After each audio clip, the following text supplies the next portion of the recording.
afinal, vampiros existem? E se existem, o que realmente são? Como sobrevivem? São realmente imortais? O que realmente fazem? Quais são seus poderes? Quais são seus métodos e princípios? Muitas perguntas clamam por respostas para aqueles que começam a se aventurar nas sombrias moradas destes predadores sobrenaturais. Aqui você encontrará a resposta para muitas destas questões. Não deixe que o tamanho desta pequena obra o engane. Apesar da leitura fácil e do modo amigável com que foi escrita aqui, estão alguns dos conhecimentos mais profundos sobre a prática do vampirismo. Esta pequena obra que você está prestes a ver não poderia ter um título mais claro e direto. Lições sobre vampirismo de Caius Volmori é exatamente isso. Uma sucinta, porém bastante completa aula sobre o mundo oculto do vampirismo.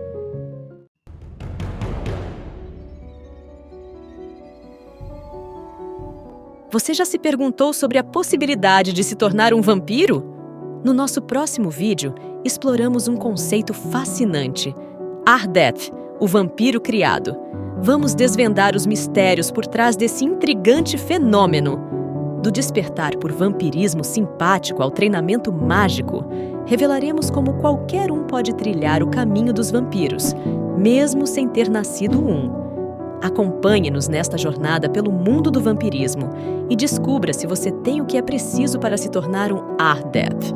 Prepare-se para uma análise profunda, questionamentos sobre a natureza do vampirismo e uma visão única sobre os vampiros nascidos e criados. Será que o poder dos vampiros está ao alcance de todos? Não perca nosso vídeo exclusivo Ardeth, o vampiro criado. Inscreva-se agora e junte-se a nós na busca por respostas dentro desse intrigante universo vampírico. Fique ligado, você não vai querer perder.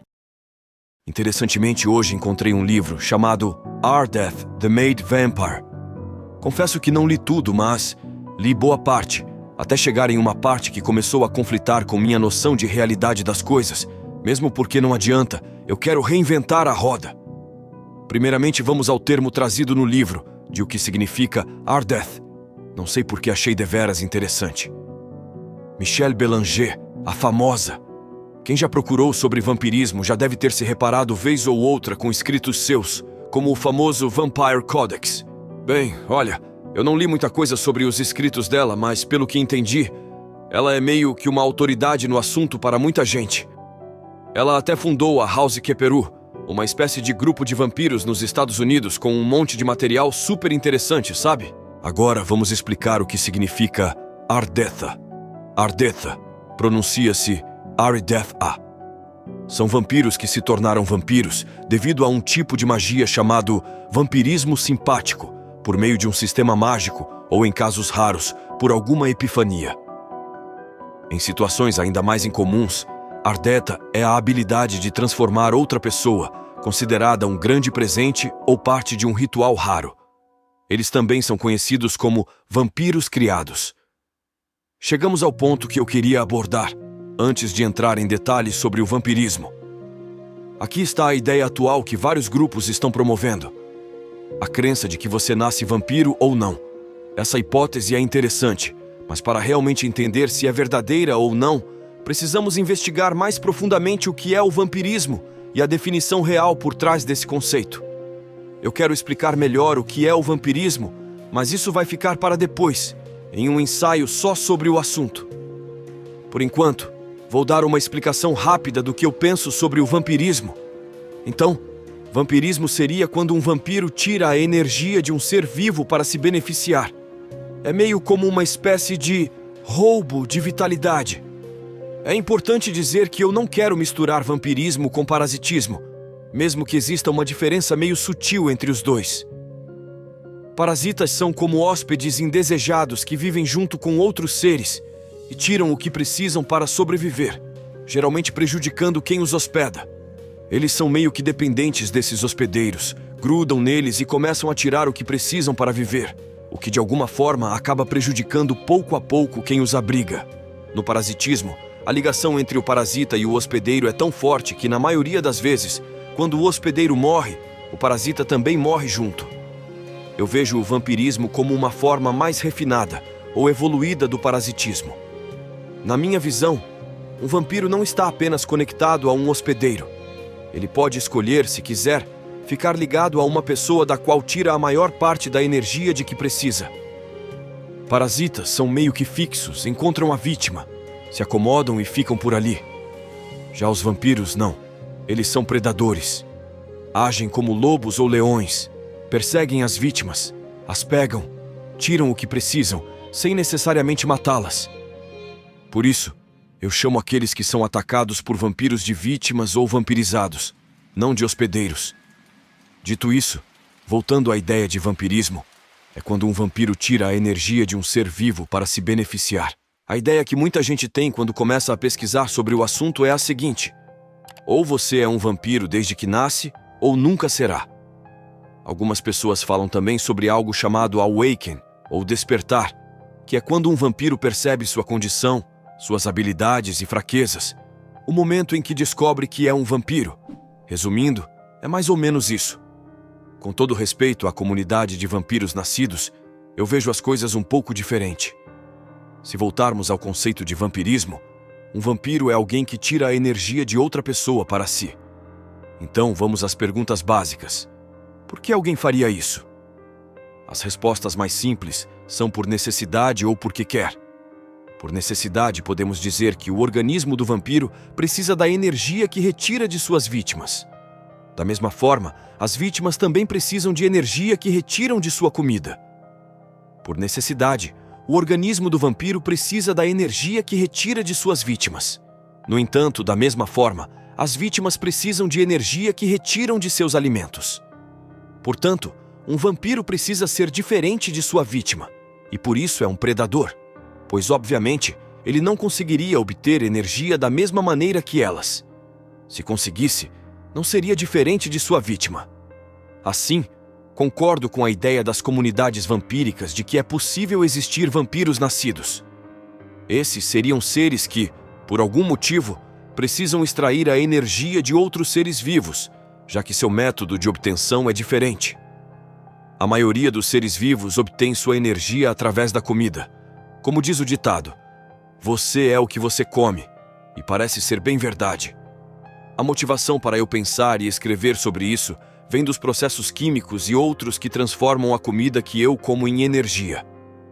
Alguns dizem que também obtemos energia de outras fontes além da comida, mas, inicialmente, não vejo como isso seria tão importante quanto os alimentos.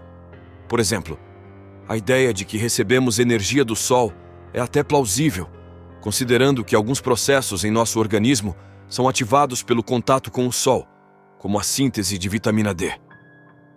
Então, é possível que outros elementos além da comida tenham alguma influência em nossa energia.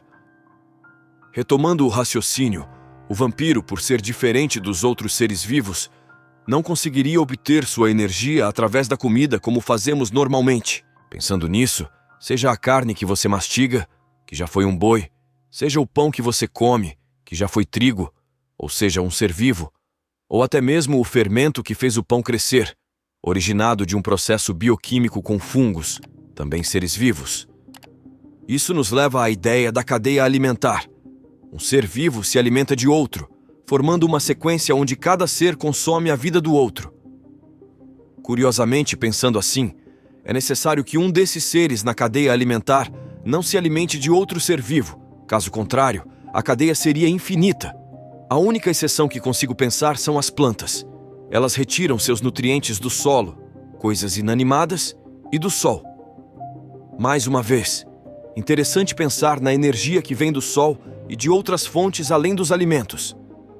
Atualmente, não tenho conhecimento suficiente para explorar mais a fundo essa questão, mas pretendo analisá-la mais detalhadamente no futuro. Afinal, se o sol pode dar vida e vitalidade a uma planta, talvez de alguma forma também influencie nossa vitalidade, o que me faz lembrar da energia que às vezes sentimos em um dia ensolarado. Retornando ao assunto, vampiros são seres que não conseguem obter vitalidade da mesma maneira que os outros seres vivos. Essa é a diferença deles. Por isso, precisam recorrer a outras formas de obter vitalidade, como a alimentação vampírica. Os vampiros têm maneiras diferentes de extrair a vitalidade que precisam e, como a maioria dos seres vivos fazem, é através de outro ser vivo, ou seja, tirando a vida deles ou parte dela. Frequentemente nos contos folclóricos e mitologia, essa extração de força e vitalidade ocorre através da ingestão de sangue. Pensando em termos biológicos, o sangue é o veículo que transporta nutrientes para alimentar todas as células do corpo, tanto aqueles provenientes da comida quanto o oxigênio.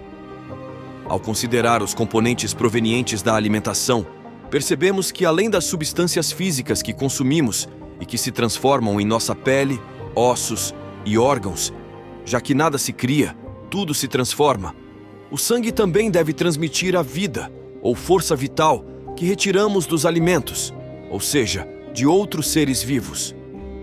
Embora o sangue seja um tema fascinante e extenso para explorar, ele se perde um pouco neste ensaio, pois inevitavelmente me aprofundei mais no que penso sobre o vampirismo.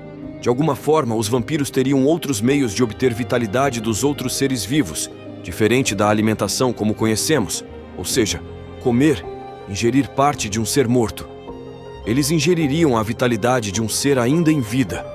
Isso levanta uma questão interessante sobre a suposta imortalidade dos vampiros. Todos os seres vivos, sem exceção, se alimentam de outros animais mortos. Eles consomem partes ou pedaços do corpo do ser vivo que servirá de alimento, o que de fato não aconteceria com os vampiros. Isso me faz lembrar das aranhas. Elas preferem se alimentar de animais vivos que precisam matar para comer. No entanto, inevitavelmente, elas matam o animal e o digerem. Vampiros poderiam ter a habilidade de obter vitalidade de uma maneira diferente, não comendo ou ingerindo partes da vítima, o que normalmente alimenta a maioria dos seres vivos, pelo menos a parte ingerida, mas sim extrair diretamente da fonte a vitalidade que precisam. Dessa forma, ao se alimentarem diretamente da vitalidade de seres vivos, estariam efetivamente consumindo pura vida, o que poderia mantê-los eternamente vivos. Isso merece uma explicação mais detalhada. Vamos pegar o exemplo do ser humano.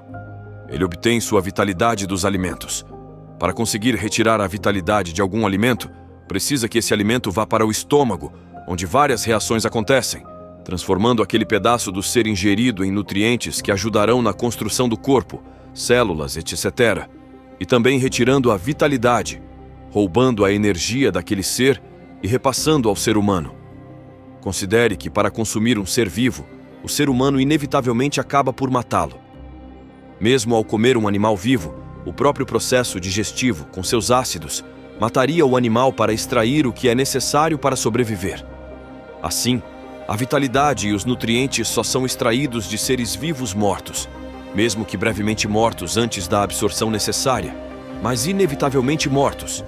Mesmo ao comer um pedaço de dedo humano, por exemplo, retirado de outro ser humano, esse dedo seria desconectado da circulação sanguínea que o mantinha vivo, fornecendo oxigênio e outras substâncias necessárias para a vida. Além disso, o ácido digestivo do estômago destruiria o dedo em milhões de pedaços, mesmo que ele ainda permanecesse vivo fora do corpo original por algum período de tempo. Poderíamos afirmar que o fato de a vítima morrer antes de ser ingerida, o que acontece com todo ser vivo, resulta na transmissão da vitalidade e força vital de uma forma não totalmente pura.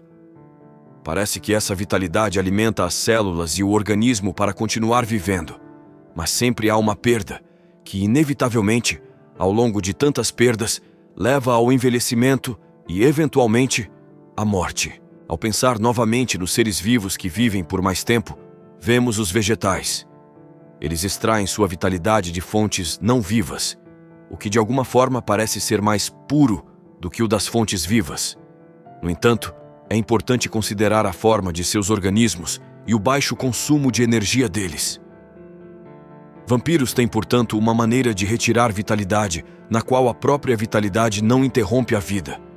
Ela continua em um fluxo perfeito, vindo do ser vivo para o vampiro, sem perda de energia, o que explicaria sua vida eterna.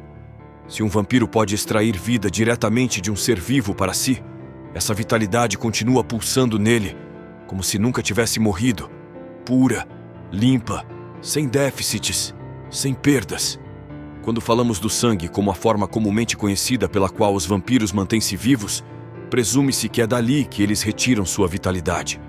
Não podemos deixar de lembrar dos sacrifícios de sangue e vários rituais mágicos que usam o sangue como fluido energizante, ou mesmo do mito de selar pactos com sangue. O sangue possui uma carga profunda e poderosa de energia, vitalidade, nutrientes, enfim, de vida. No entanto, ressalto que posteriormente irei me ater ao assunto de analisar o sangue e suas propriedades, retomando a ideia inicial das comunidades vampíricas e da existência dos vampiros nascidos. Como mencionado, esses seres não conseguem obter vitalidade da maneira tradicional de alimentação, precisando, de forma subsidiária ou absoluta, de outro meio. Subsidiária, pois talvez os vampiros nascidos consigam, de fato, retirar parte da vitalidade que necessitam dos alimentos, como, por exemplo, os nutrientes para construir seus corpos. Afinal, a membrana de suas células é constituída de vários elementos que precisam vir de algum lugar. No entanto, a vida ou força vital do mesmo talvez não seja eficazmente obtida por meio da alimentação, motivo pelo qual ele possui outro modo de obter a mesma. Aqui entra meu primeiro adendo sobre o vampirismo psíquico ou vampirismo energético.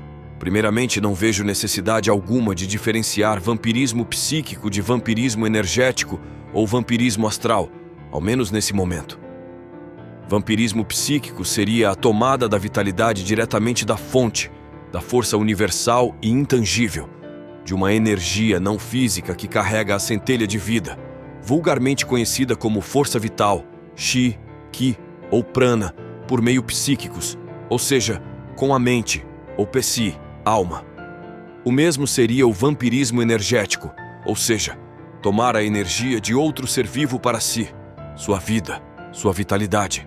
E vampirismo astral, por sua vez, seria a tomada de força vital através do corpo astral, que, a meu ver, não passa de uma extensão da psique-mente e uma forma de psiquismo, mas analisarei isso mais adiante. Assim, ao que parece, o vampiro mitológico que suga sangue talvez exista, porém seu sistema orgânico teria que ser diferente de um ser humano, muito diferente. Mesmo um auto-intitulado Blood Vamp, vampiro que bebe sangue, tem necessidade de ingerir o sangue, que vai para seu estômago e é quebrado pelo seu ácido gástrico. Pelo menos não conheço nenhum Blood Vamp que não ingira alimentos ou necessite de tais, ou pelo menos não ouvi falar, exceto nas lendas, é claro. Tenho uma suposta teoria de como poderia haver o vampiro mitológico, ou seja, aquele que de fato só se alimenta de sangue e outros, mas isso deve ser explorado em uma hora mais apropriada. O importante é saber que um vampiro, para retirar vitalidade do sangue de algum ser vivo, teria que ter um organismo diferente de todos que conhecemos, o que até então não é constatado. Além disso, não é o ponto que quero tocar, pois pode de fato existir vampiros assim. Verificarei tal hipótese em outro momento. Mas aqui entra a questão do Ardeth. Antes, os vampiros nascidos, ao menos na forma humana ou em corpo humano, o consumo puro e simples de sangue não seria suficiente para dar-lhes imortalidade. Seu organismo ainda funciona basicamente como o de um ser humano no processo de digestão. Logo, o sangue em si é morto antes de ser aproveitado, algo como vitalidade residual. Logo, de fato, o que ocorre é o vampirismo real, qual seja, a tomada da força vital, da força primitiva de vitalidade dos seres vivos, aquela energia intangível que move a vida. Ela poderia acontecer pela ingestão do próprio sangue, mas que no seu organismo, além dos benefícios de uma dose de vitalidade, não serviria para o efeito imortalidade, ou então diretamente através de meios psíquicos pela manipulação de tal energia. Por fim, vampiros nascidos são pessoas que alimentam-se diretamente da energia vital de outros seres vivos por meios psíquicos, final das contas.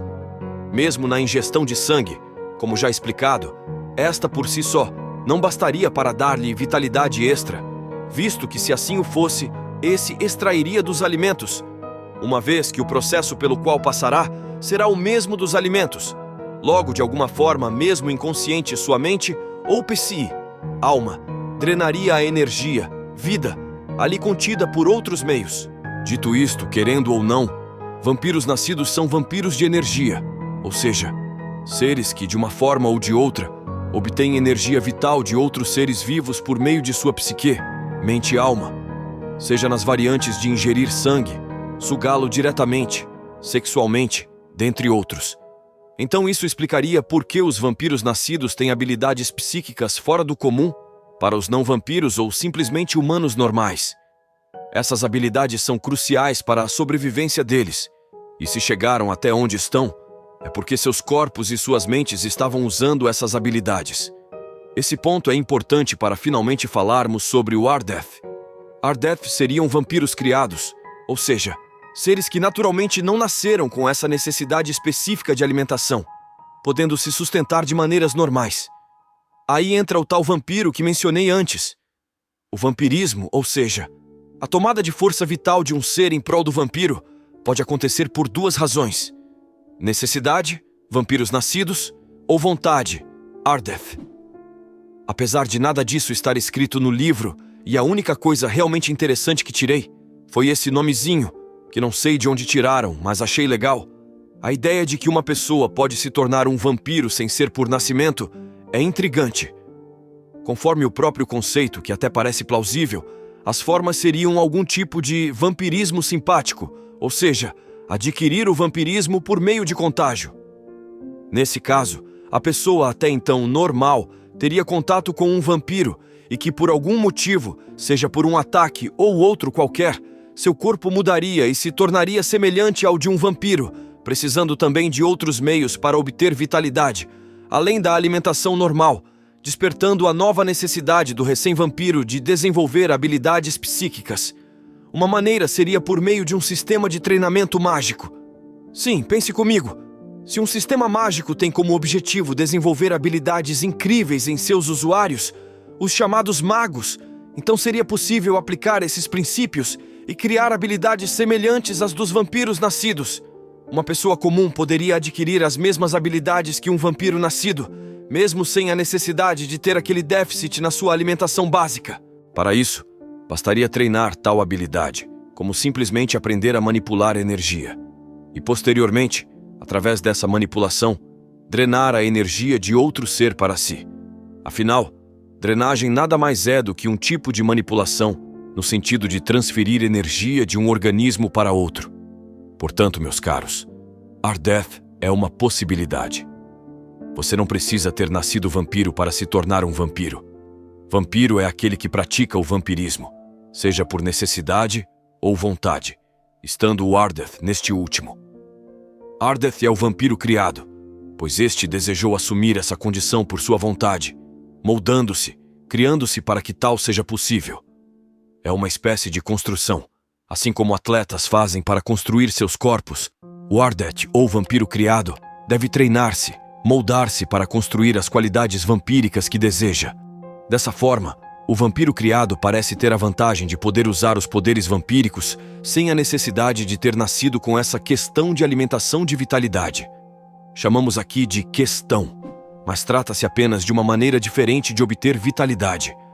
Não podemos julgar alguém por isso, já que nós precisamos comer, ingerir seres vivos, matamos animais e vegetais para isso, e ninguém nos culpa. É uma questão de sobrevivência. Obviamente, um Ardeth teria, a princípio, um caminho inicial mais desafiador, visto que um vampiro nascido já teria essa habilidade, mesmo sem saber, pois é assim que se mantém vivo. Já um Ardeth teria que produzir, criar essa habilidade, o que seria possível por meio de um treinamento adequado.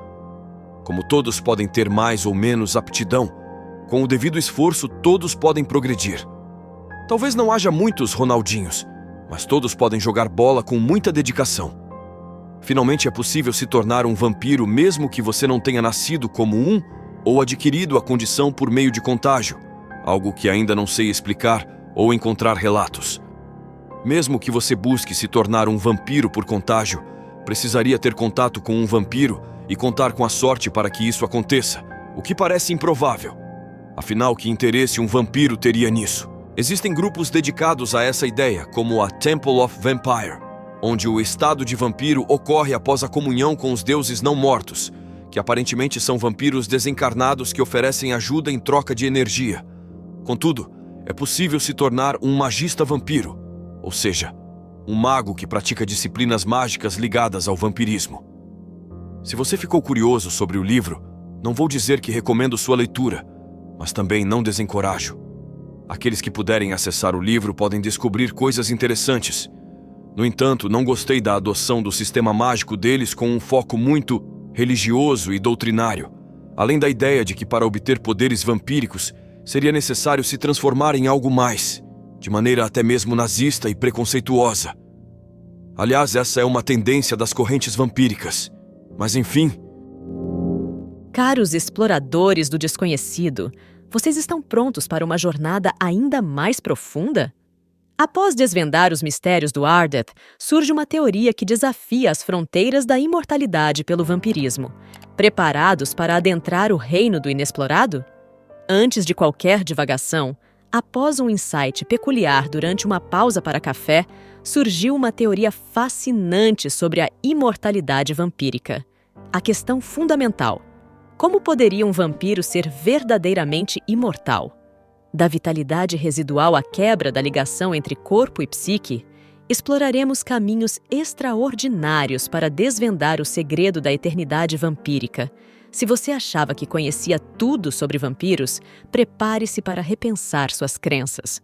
Poderia um vampiro viver apenas no astral, desvinculado do corpo físico? Seria essa a chave para as transformações lendárias, como a capacidade de virar neblina? Junte-se a nós na busca por respostas.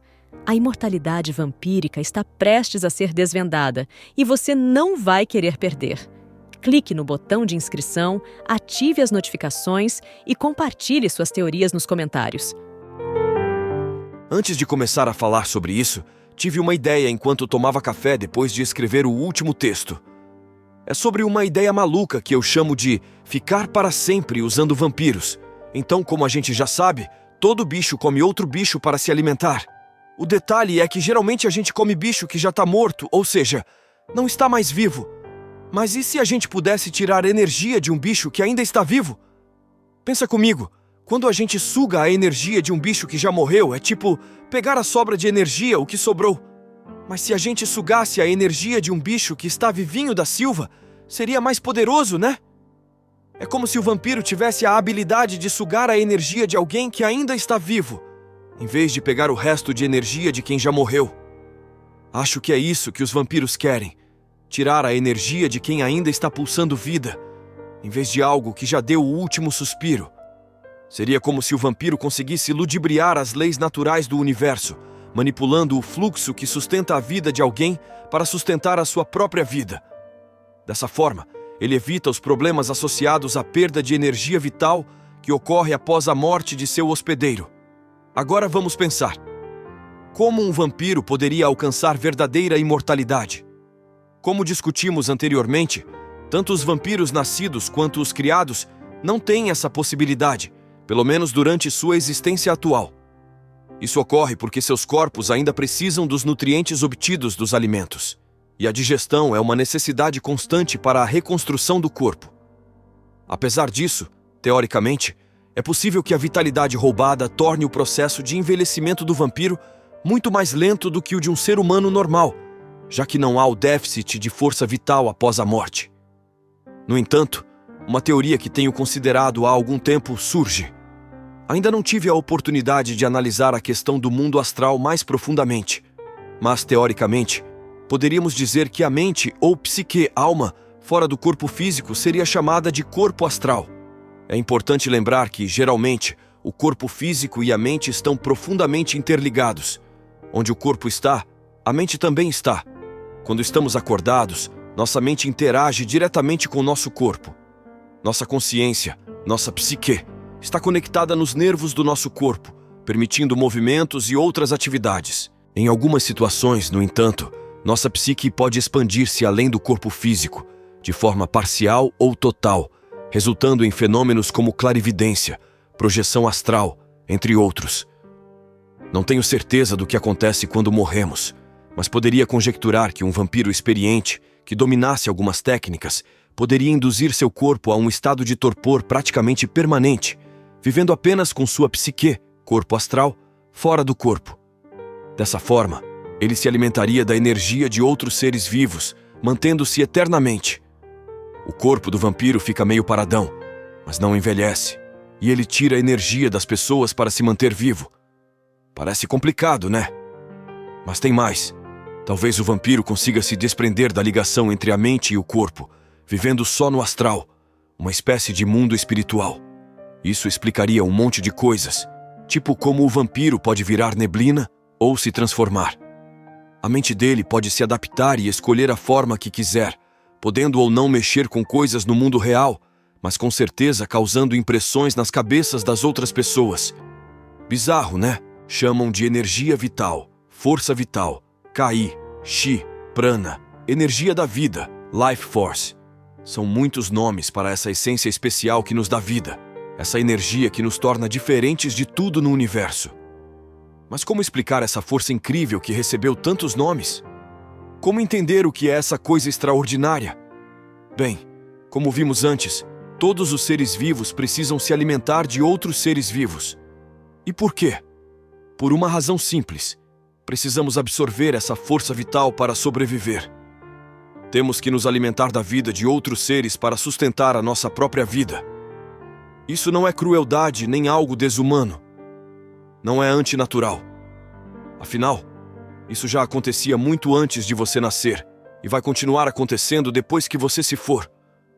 Não podemos chamar de antinatural algo que a própria natureza criou. Não podemos chamar de cruel, porque é a realidade crua e nua. E a verdade é simples. Para viver, precisamos tirar a vida de outros seres. Temos que nos alimentar da vida deles para manter a nossa, assim como eles tiraram a vida de outros seres para garantir a deles.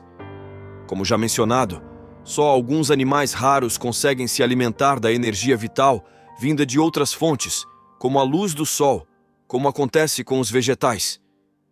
Mas, infelizmente, nós, humanos, assim como a maioria dos animais e seres que não são plantas, dependemos da energia vital de outros seres vivos para sobreviver.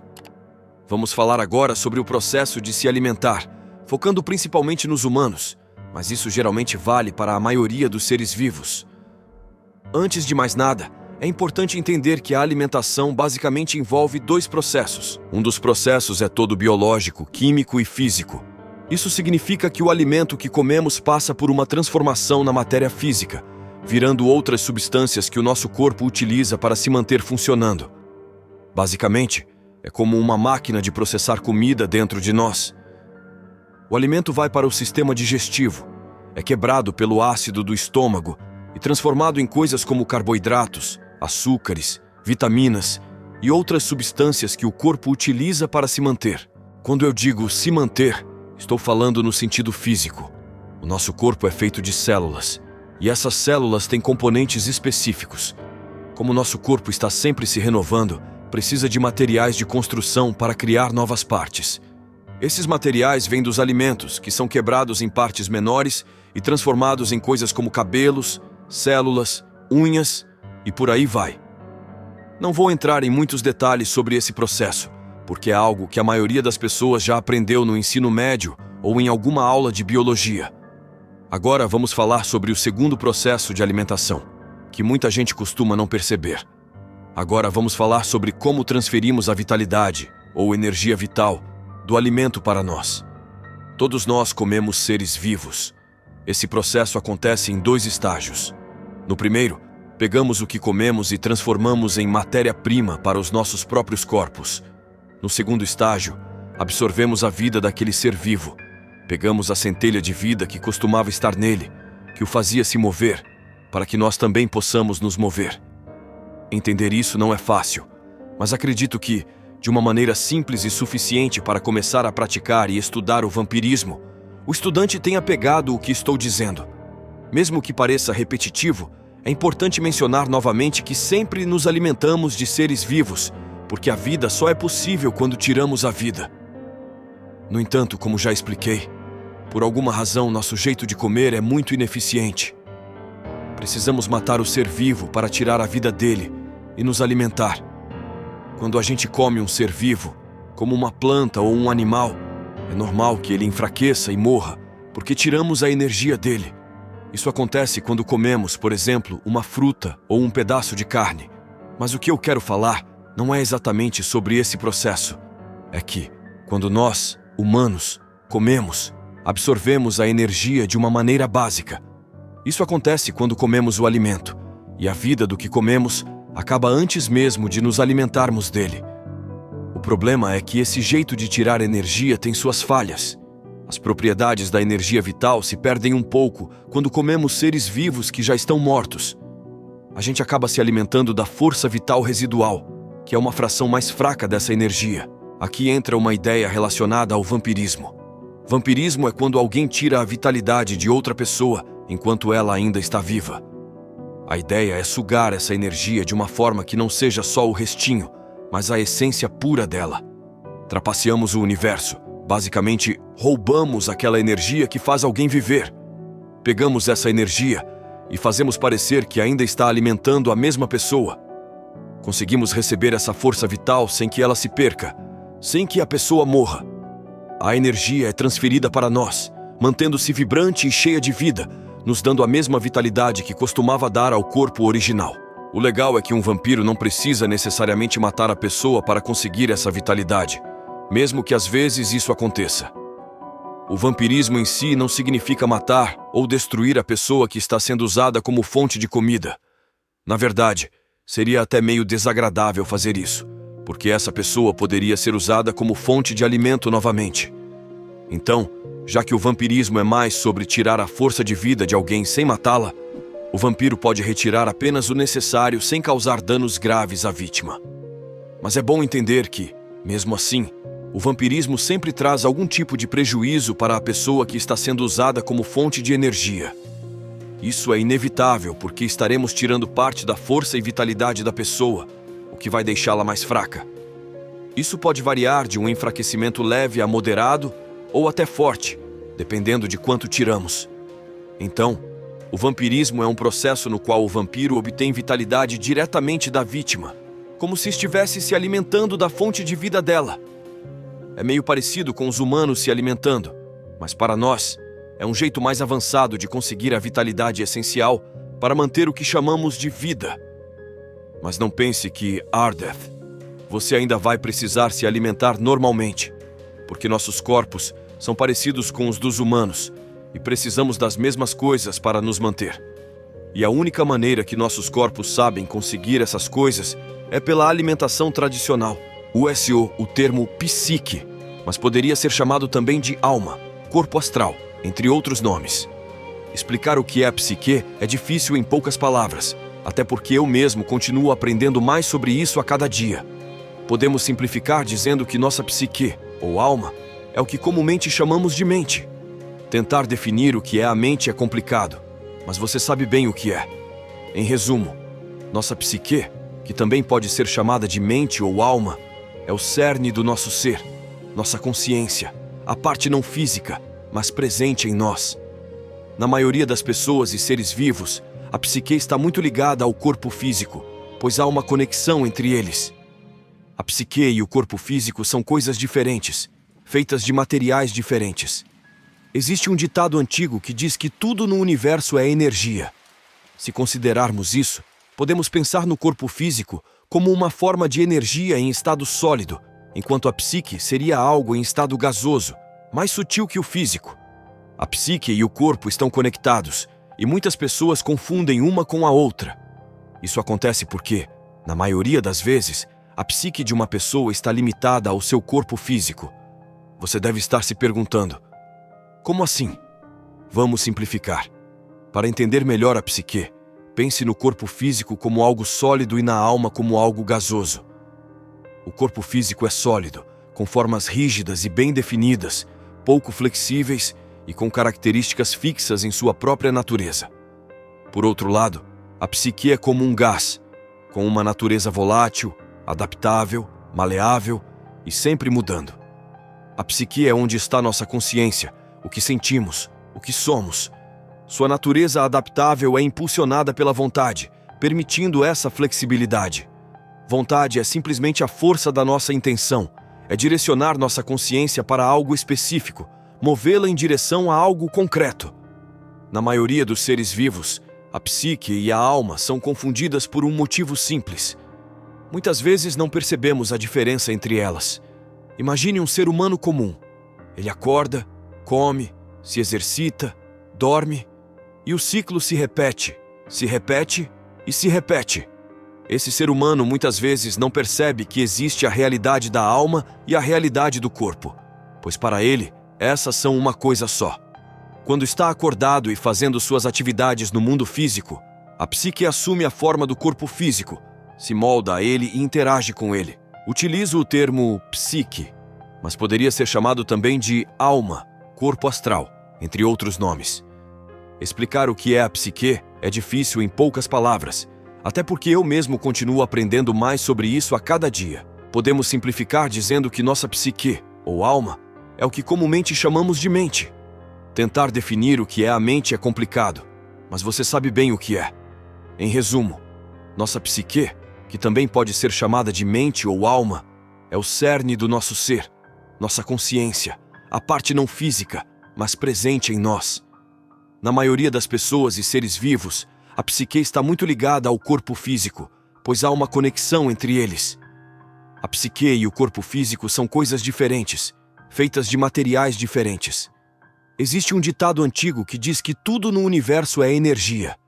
Se considerarmos isso, podemos pensar no corpo físico como uma forma de energia em estado sólido, enquanto a psique seria algo em estado gasoso, mais sutil que o físico. A psique e o corpo estão conectados, e muitas pessoas confundem uma com a outra. Isso acontece porque, na maioria das vezes, a psique de uma pessoa está limitada ao seu corpo físico. Você deve estar se perguntando: como assim? Vamos simplificar. Para entender melhor a psique, pense no corpo físico como algo sólido e na alma como algo gasoso. O corpo físico é sólido, com formas rígidas e bem definidas, pouco flexíveis e com características fixas em sua própria natureza. Por outro lado, a psique é como um gás, com uma natureza volátil, adaptável, maleável e sempre mudando.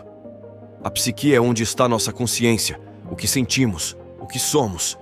Sua natureza adaptável é impulsionada pela vontade, permitindo essa flexibilidade. Vontade é simplesmente a força da nossa intenção, é direcionar nossa consciência para algo específico, movê-la em direção a algo concreto. Na maioria dos seres vivos, a psique e a alma são confundidas por um motivo simples. Muitas vezes não percebemos a diferença entre elas. Imagine um ser humano comum. Ele acorda, come, se exercita, dorme, e o ciclo se repete e se repete. Esse ser humano muitas vezes não percebe que existe a realidade da alma e a realidade do corpo, pois para ele, essas são uma coisa só. Quando está acordado e fazendo suas atividades no mundo físico, a psique assume a forma do corpo físico, se molda a ele e interage com ele. Por isso falamos que a psique é nossa consciência.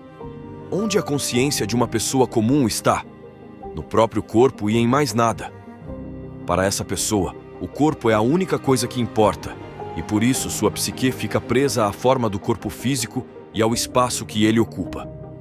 Onde o corpo de uma pessoa normal está, ali está sua psique, sua alma. Por não entender que são coisas diferentes, cada uma movida por impulsos diferentes, o ser humano comum não consegue separar o corpo da psique, ficando preso a ambos. No entanto, ambos têm mecanismos diferentes. O corpo físico se move através de nervos, músculos, ossos, ligamentos, entre outros. Não precisamos entrar em detalhes biológicos novamente, mas sabemos que conseguimos andar porque nossas pernas têm músculos acionados por nervos, que por sua vez são acionados pelo cérebro, que é acionado pela nossa vontade de andar. O cérebro parece ser o elo entre a psique e nosso corpo físico. Como fomos ensinados a perceber apenas o mundo físico, nossa psique se conecta à forma dos nossos corpos físicos, mantendo-se limitada a eles. Isso acontece porque não recebe estímulo para agir de forma diferente. Mas isso não se aplica à psique de magistas e vampiros. Eles têm consciência de que a psique é algo distinto do corpo físico e segue leis próprias. Eles sabem que a psique não está presa à forma do corpo físico, sendo maleável, que pode se mover para fora do corpo físico e até além dele. É dessa compreensão que surgem fenômenos conhecidos, como projeção astral, clarividência, clareaudiência, telecinese, entre outros. Por exemplo, a projeção astral é basicamente a psique se movendo fora do corpo físico. Se considerarmos que nossa mente ou consciência está na psique ou alma, poderíamos muito bem viajar com ela sem a necessidade do corpo físico. A matéria que estamos discutindo é complicada, profunda, pode gerar muitas dúvidas, mas pensar sobre isso pode ajudar a esclarecer. Lembrando mais uma vez, psique ou mente é uma coisa, corpo físico é outra. Isso é fácil de perceber. Lembra da sensação quando sonhamos? Ou quando pensamos? Pensar é como ouvir uma voz na nossa cabeça, mas esse som não vem do ambiente ao redor. Não afeta nossos ouvidos, porque acontece na psique, na sua própria realidade, afetando apenas ela. Às vezes, sentimos que somos maiores do que nossos corpos físicos, ou experimentamos uma sensação de leveza estranha. Isso nada mais é do que nossa psique, ou corpo astral se estendendo para além do corpo físico. Esse processo acontece quando direcionamos nossa vontade. Nossa psique se manifesta por meio da nossa consciência e vontade. Se quisermos ter controle sobre nossa psique, precisamos fazer isso por meio da vontade direcionada. É assim que entramos nos princípios importantes da visualização. O que é visualizar? Podemos simplificar dizendo que visualizar é basicamente imaginar ou reproduzir algum sentido físico mentalmente. Ao reproduzir algo mentalmente, estamos essencialmente imprimindo essa impressão em nosso corpo astral, já que a mente é a matéria dele, assim como a vontade ou consciência. Portanto, a maneira mais fácil e comum de lidar com a psique é por meio da visualização, que são os sentidos da mente. Estamos acostumados apenas com nossos sentidos físicos, conectados ao corpo físico e ao mundo ao nosso redor, como a audição que vem dos sons à nossa volta, o gosto e o cheiro de coisas tangíveis, a visão de objetos físicos e o tato de coisas sólidas ou relacionadas ao mundo físico. No entanto, a psique ou mente possui sentidos igualmente válidos, embora mais sutis do que aqueles. Por isso, a ideia de visualizar é uma forma mais sutil ou leve dos nossos sentidos físicos, porque é exatamente disso que se trata. Muitos de nós são como se fossem cegos, surdos, paraplégicos, sem sentido psíquico. Essa é, sem dúvida, uma habilidade essencial para o desenvolvimento do futuro vampiro e será foco de exercícios de desenvolvimento futuros. Depois de discutir o que considero uma teoria básica, que será a base teórica para o novato vampiro, vamos agora abordar outro tópico essencial para entender o vampirismo e também compreender as muitas habilidades e poderes mágicos dos vampiros. Essa compreensão está relacionada com a manipulação de energia. Manipular energia, como o próprio nome sugere, é usar a energia da maneira que quisermos, moldando-a conforme nossa vontade. Existem vários tipos de energia no mundo, como energia elétrica, energia mecânica, energia magnética e assim por diante. Não vamos nos ater a esses tipos de energia, embora sejam importantes, não estão relacionados ao nosso estudo. Já discutimos de forma básica o que chamamos de energia vital, ou a energia da vida, dedicando um capítulo inteiro a ela. Antes de mais nada, é importante destacar que algumas escolas e interpretações fazem uma distinção no que estamos prestes a abordar. Algumas afirmam que a energia vital é diferente do que chamam de energia psi. Energia psi, ou energia psíquica, seria a energia gerada pela mente, psique, pelos nossos pensamentos e emoções. Quando pensamos em algo, estamos gerando energia psi. A força dessa energia dependeria da intensidade desse pensamento, o que envolve concentração, tempo de duração e assim por diante. Essa difere da energia vital, pois esta serviria apenas como energia da vida, ou seja, alimenta o ser com vida e vitalidade, sendo algo puro, diferente dos pensamentos e emoções. Deixo a escolha do aluno se ele quer adotar ou não a separação que mencionaram acima.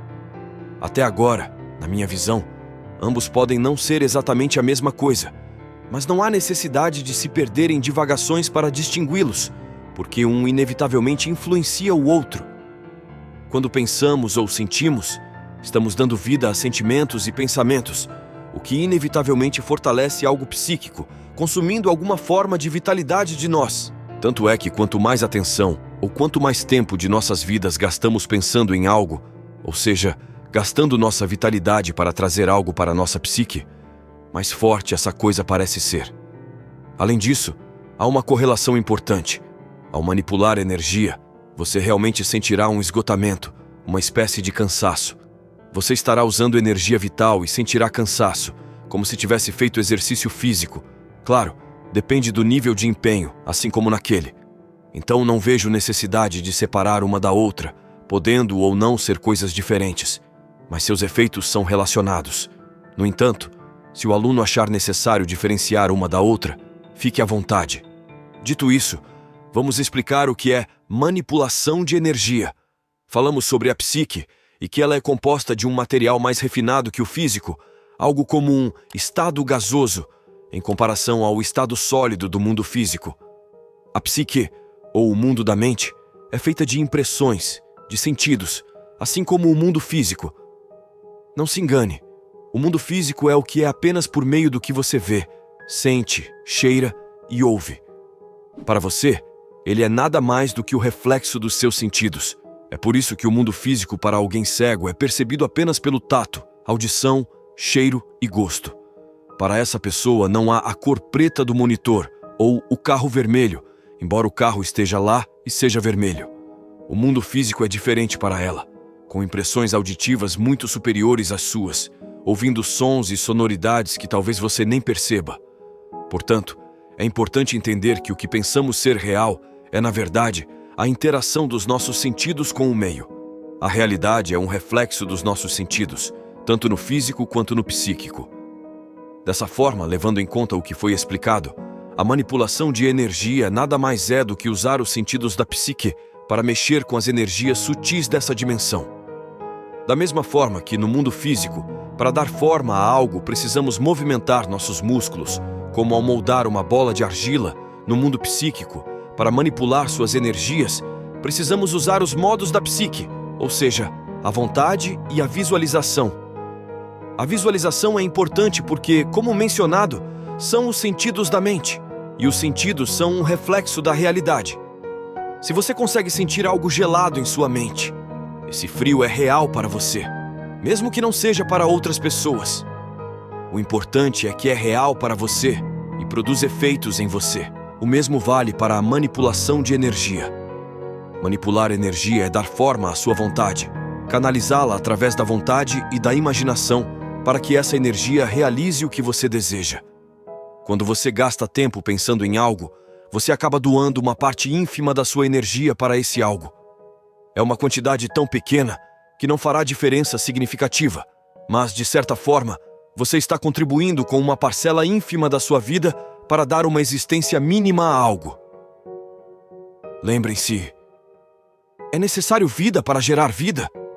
É necessário se alimentar de vida para que possa haver vida? Essa é a verdade do universo, e o mesmo se aplica a tudo. A manipulação de energia, portanto, é a canalização da vontade para aquilo que se deseja. Mas como isso acontece?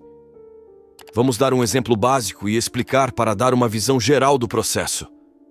Uma prática muito comum na manipulação de energia é a criação do que geralmente é chamado de Psy Balls, ou esferas de energia. Nessa prática, uma pessoa concentra sua imaginação e vontade em transferir parte de sua energia para uma esfera, retirando energia do seu corpo e moldando-a em uma pequena esfera. Ela continua esse processo até que a esfera se torne tão tangível quanto ela desejar. Depois disso, ela pode impor uma ideia à esfera. Concentra-se na esfera criada, que se torna tão real para ela naquele momento quanto um objeto tocado pelo corpo físico para sua psique, e aos poucos vai dando a ela as características desejadas. Por exemplo, se a pessoa deseja que a esfera seja fria, ela começa a visualizar e sentir lentamente a esfera esfriando e congelando, tornando-se muito fria. Ela sente isso. Isso é real para ela e para sua psique. Fim do exercício da pessoa. O que aconteceu ali? A pessoa usou sua imaginação, ou seja, seus sentidos da mente, para concentrar-se e dar vida a uma esfera de energia. Quanto mais concentração ela colocava na esfera, mais real ela se tornava.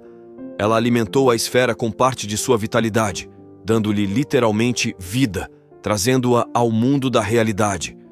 Sabendo que a psique e seu mundo são maleáveis, Ela moldou parte de sua energia com sua mente na forma de uma esfera e a qualificou para que fosse fria. Isso foi possível porque essa é a realidade da mente, e ela sabia disso. Basicamente, manipulação de energia é isso. Mas aí você se pergunta, para que eu iria querer uma esfera de energia gelada? Pelos efeitos que isso pode causar, é claro. Já percebeu que cada pensamento seu tem uma reação no seu corpo ou ao seu redor? Pode ser pelas mensagens positivas que ouvimos por aí, como nas palestras de autoajuda, ou ao ler aquele poema que mexeu com seus sentimentos e te fez se sentir mais alegre. A energia está por toda parte, interagindo e influenciando tudo ao nosso redor. Você pode utilizar para o que quiser, só é limitado pela sua própria criatividade. Para te dar um exemplo pessoal, uma vez eu enviei uma espécie de bola de energia com a intenção de causar dor de cabeça em alguém. Foi uma experiência, da época em que ainda estava aprendendo a mexer com essa manipulação de energia. Essa pessoa me contou depois que umas 4 horas após eu ter enviado a energia, ela não sabia que eu tinha feito isso, mas eu perguntei quando começou a dor de cabeça. Ela começou a sentir uma dor terrível que continuou piorando, diferente de outras dores de cabeça que já teve. A dor durou a noite toda e ela mal conseguiu dormir. Ela disse também que tomou remédios, mas a dor não passava. Aqui está um exemplo de como a manipulação de energia pode influenciar, nada menos que dando a você controle sobre o seu universo. Afinal, não é tudo energia? Após a leitura dos textos anteriores, o iniciante no vampirismo provavelmente já compreendeu bastante daquilo que considero a teoria básica para entender como o vampirismo realmente funciona. Agora, vamos analisar teoricamente o que envolve a prática do vampirismo e o desenvolvimento dos poderes relacionados aos vampiros. Como mencionado anteriormente, existe a condição de vampirismo, que ocorre desde o nascimento, quando o organismo não consegue obter toda a vitalidade necessária através da alimentação comum. Esses organismos têm a capacidade de obter energia vital de outras fontes, sendo o psiquismo uma das mais comuns. Há também aqueles que decidem tornar-se vampiros por vontade própria, não por necessidade. Eles escolhem praticar o vampirismo, a arte de tomar a energia vital de outras pessoas para diversos fins. Agora que entendemos o que é a energia vital, temos noções básicas de como funciona a nossa psique e compreendemos o vampirismo. Vamos explorá-lo teoricamente. Vamos entender por que alguém desejaria praticar vampirismo por escolha, não por necessidade, e o que está por trás dessa prática, além de abordar brevemente o desenvolvimento dos poderes do vampiro tradicional. Vampirismo é a absorção de energia vital de um ser em favor do vampiro, algo que o aluno já está ciente. Após a leitura dos textos anteriores, o que é crucial para entender o que vem a seguir, o iniciante deve ter compreendido que o vampirismo é uma das disciplinas relacionadas à manipulação de energia. É uma forma de manipular a energia. Dessa forma, o vampirismo é essencialmente uma forma refinada de manipulação de energia com um propósito específico. Portanto, para que o novato desenvolva o vampirismo, ou seja, a capacidade de drenar a energia vital de outras pessoas, ele precisa, antes de tudo, aprender a manipular energia. A habilidade de manipular energia não trará apenas os benefícios do vampirismo, mas também abrirá portas para uma variedade de habilidades e poderes provenientes dessa prática, como a manipulação de pessoas e sentimentos, telepatia, empatia, entre outros. Aqui, queremos salientar que o novato deve ter paciência, pois gradualmente iremos desenvolver essas habilidades juntamente com o leitor, oferecendo explicações teóricas e práticas que o ajudarão a controlar esse poder. A manipulação de energia, especialmente da energia vital que nos interessa, ocorre por meio da utilização da psique, como discutido em capítulos anteriores. Isso significa canalizar a vontade por meio da visualização, ou seja, através dos sentidos da alma. Portanto, aprender a manipular energia também envolve compreender os processos da psique e desenvolver seu potencial latente, despertando os sentidos que na maioria dos humanos permanecem inativos. Isso nos permite usar os poderes provenientes da psique e manipular energia. Ao despertarmos nossas capacidades psíquicas e aprendermos a manipular energia, somos introduzidos a um mundo maravilhoso. Vampirismo é a manipulação da energia vital de outra pessoa para que ela venha até nós. É realizar a drenagem ou alimentação dos vampiros. Da mesma forma, podemos enviar energia a outras pessoas, fornecendo-lhes vitalidade e força, ou auxiliando em processos de cura, inclusive em nós mesmos. Também podemos utilizar a energia para criar efeitos, como o exemplo anterior da dor de cabeça. Enviamos energia com comandos para que nossa vontade dê vida a ela e produza resultados concretos. Portanto, o cerne do nosso desenvolvimento envolve a constante evolução dos nossos sentidos astrais, psíquicos, assim como a manipulação de energia. Com toda a teoria adquirida ao longo dessas páginas, acredito que agora estamos prontos para iniciar a prática em si. Preparados para uma jornada que desvendará os mistérios mais sombrios da existência? Hoje, adentramos o fascinante universo do vampirismo com uma prévia exclusiva do próximo episódio, o Manual Prático do Vampirismo. Vampiros, lendas e um manual que promete revelar segredos obscuros. Nossa próxima aventura será dividida em 4 partes fascinantes. Iniciaremos com o Grande Pentagrama Europeu, explorando as origens e raízes do vampirismo nos ramos britânico, germânico, francês, espanhol, romeno e itálico. Uma jornada histórica que mergulha nas trevas do passado. Em seguida, aprofundaremos no vampirismo astral, revelando segredos como a leitura do próprio retrato no espelho, o combate a vampiros astrais, os poderes hipnóticos dessas criaturas e a sedução que permeia seus sonhos. A terceira parte nos levará às entranhas do vampirismo de sangue, explorando temas controversos como sexo, sangue e os poderes adivinhatórios dessas criaturas. Desvendaremos as várias formas que um vampiro pode adotar e como combatê-los eficazmente. Por fim, mergulharemos nas proteções contra vampiros. Uma breve história de conjurações, exorcismos e orações para livrar-se da influência dessas criaturas. Desvendaremos rituais para proteger nossos sonhos e para afastar vampiros indesejados. Preparem-se para uma jornada inesquecível, onde cada capítulo desvendará segredos que desafiam a própria natureza humana. Inscrevam-se no canal, ativem as notificações e estejam prontos para a experiência mais obscura de suas vidas. No próximo vídeo, o Manual Prático do Vampirismo revelará as sombras que espreitam na escuridão. Não percam! Até lá, corajosos exploradores das trevas. A verdadeira jornada ao coração do vampirismo está prestes a começar. Preparem-se para desvendar o desconhecido. Até o próximo episódio. Não percam a chance de fazer parte desse mundo oculto. Inscrevam-se agora no canal e mergulhem em conteúdos exclusivos. Comentem abaixo e conectem-se com outros membros que compartilham o mesmo propósito que o seu. Troquem experiências, descubram segredos e fortaleçam a nossa comunidade. Não esqueçam de deixar o seu like no vídeo. A cada curtida, a plataforma se envolve mais, garantindo que essas revelações alcancem mais irmãos da nossa comunidade. Juntos, vamos explorar os mistérios que nos aguardam. Inscrevam-se, comentem e curtam.